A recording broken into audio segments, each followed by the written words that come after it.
लाहौर अदालतों की मुंतकिली पर वकला का एहतजाज, पुलिस का लाठीचार्ज और शेलिंग, मुतअद्दिद गिरफ्तार। एहतजाज के दौरान वकला ने रुकावटें हटाकर हाई कोर्ट के अंदर जाने की कोशिश, जिस पर पंजाब पुलिस के अहलकारों ने वकला को मुंतशिर करने के लिए लाठीचार्ज और शेलिंग की। पुलिस ने वकला मुजाहिरीन के खिलाफ वाटर कैनन का इस्तेमाल भी किया। पुलिस ने मुजाहिरा करने वाले कई वकला को गिरफ्तार भी कर लिया, जबकि पुलिस ने बैरियर लगाकर लाहौर हाई कोर्ट के मेन गेट का रास्ता भी बंद कर दिया। हाई कोर्ट के अहाते में भी पुलिस की भारी नफरी मौजूद है। पुलिस और वकला के दरमियान पैदा होने वाली कशीदा सूरत हाल के बाइस माल रोड और इतराफ की सड़कों पर ट्रैफिक की रवानी भी शदीद मुतासिर हुई है और गाड़ियों की लंबी कतारें लग गई। पुलिस की जानिब से लाहौर हाई कोर्ट की तालाबंदी कर दी गई है। बुशरा बीबी की दरखास्त मंजूर, हुकूमत का बनी काला को सब जेल करार देने का नोटिफिकेशन का लदम। पानी चेयरमैन पाकिस्तान तहरीक इंसाफ इमरान खान की अहलिया बुशरा बीबी बनी गाला से अडियाला जेल मुंतकिली की दरखास्त मंजूर कर ली गई।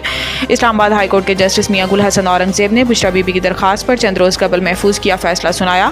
अदालत ने बुशरा बीबी की रिहाइश का बनी गाला को सब जेल करार देने का हुकूमती नोटिफिकेशन गैर कानूनी करार देकर इसे कलदम करार दे दिया और बुशरा बीबी को बनी गाला सब जेल से अडियाला जेल मुंतकिल करने का हुक्म जारी कर दिया।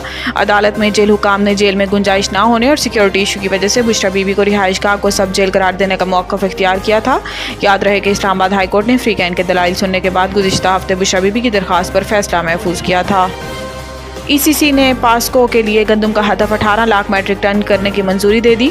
विफाकी वज़ीर ख़जाना मोहम्मद औरंगजेब की ज़ेर सदारत इक़्तिसादी राब्ता कमेटी का इजलास हुआ, जिसमें वज़ीर बराए इक़्तिसादी अमूर आहद चीमो और MD पास्को भी शरीक हुए। इजलास में गंदम की खरीदारी का हदफ बढ़ाने और गंदम की खरीदारी के लिए मतलूबा कैश क्रेडिट की हद बढ़ाने की मंजूरी दी गई। ECC इजलास के एलामिया में बताया गया कि 2024 की ज़रूरियात पूरी करने के लिए 2 लाख मैट्रिक टन यूरिया खाद दरामद की मंजूरी दी गई और वजारत सनत व पैदावार को यूरिया की तलब और रसद की सूरत हाल का मुसलसल जायजा लेने के लिए भी हदायत की गई। ECC की जानिब से स्टील मिल्स के मुलाजमीन की तनख्वाहों की अदायगी की भी मंजूरी दी गई और हदायत की गई है कि वजारत सनत स्टील मिल्स के असासे के मुस्तकबिल में बकाया जात खत्म करने के लिए के इलेक्ट्रिक की दरखास्त को मंजूर इजाज़त दे और के इलेक्ट्रिक को 70 अरब रुपए के इजरा की दरखास्त की इजाज़त भी दी गई।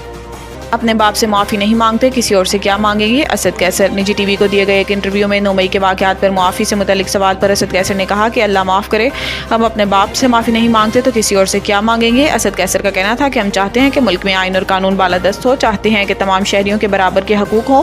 इसके लिए तमाम इदारों को आइनी हदूद में रहकर काम करना होगा। दूसरी जानिब चेयरमैन PTI बैरिस्टर गोहर ने कहा कि हमारा पहले दिन से मुतालबा रहा है कि 9 मई के वाक़यात पर जुडिशल कमीशन तश्कील दिया जाए।